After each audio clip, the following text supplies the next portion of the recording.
Up here, everything looks small down on the ground. The job of installing new lights on the tower is harrowing and dangerous. Watching them work at heights of up to 1,000 feet is truly breathtaking. Much more on that in a moment, because to truly appreciate where we are today, we have to take a peek at the past. And we leave you with this thought for the day. The year was 1955. Dwight Eisenhower was President of the United States. Elvis Presley made his television debut, and KCMO-TV, which would later become KCTV5, built a new broadcast tower. 600 tons of steel that, when topped with a massive antenna, soared 1,042 feet into the sky. At the time, it was touted as the second tallest freestanding structure in the world behind only the Empire State Building. Eclipsing the height of the Eiffel Tower, it didn't take Paris long to add an antenna, making it slightly taller than the KCMO Tower.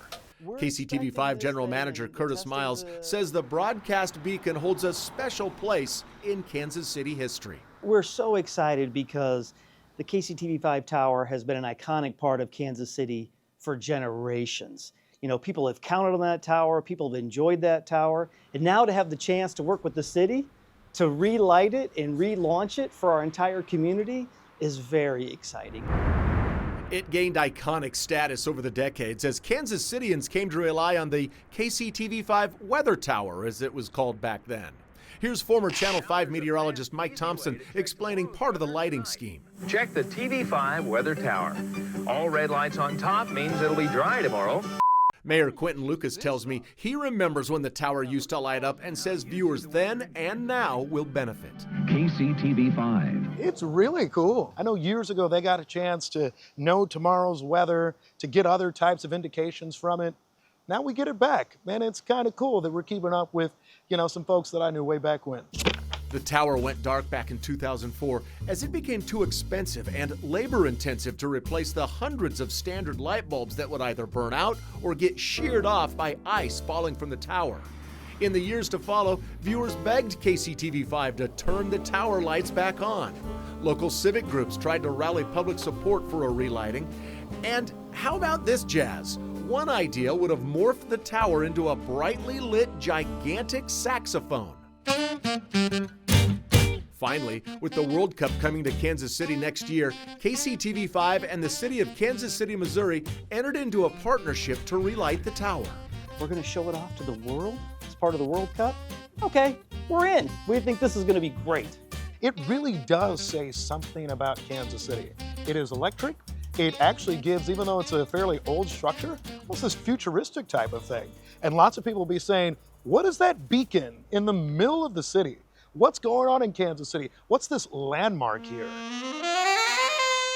From now on, when the city lights up our landmarks and monuments in unified colors for special occasions, the KCTV5 Tower will be included and shine brightly among them. The wind can sway, for the average person, it'll be quite scary. That's Trey Beltran of Smithville, Missouri. While I talked with him on the ground, his office is up here. Since June, Beltran and his band of daring specialists have been working high above Kansas City to install the new LED lights on the tower. You can't just hire anybody.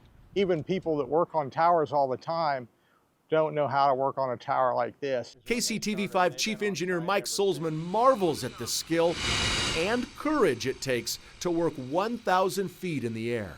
The conditions at those heights, not only, the wind, but the heat and everything else that they have to deal with up there, it's just amazing that those guys can be up there for hours on end every day, day after day. And speaking of the wind up here, Beltran tells me that you just get used to it. But he says it can get a little hairy when you're coming back down in the basket. When the wind picks up, we call it a man basket. The man basket tends to sway. check, good. 1, 2, 1, 2. It's taken them months to prepare and installed 96 of these special LED lights on the tower. And in another nod to that tower in Paris, the KCTV5 Tower lights are the same as what was used to illuminate the French landmark for the 2024 Paris Olympics.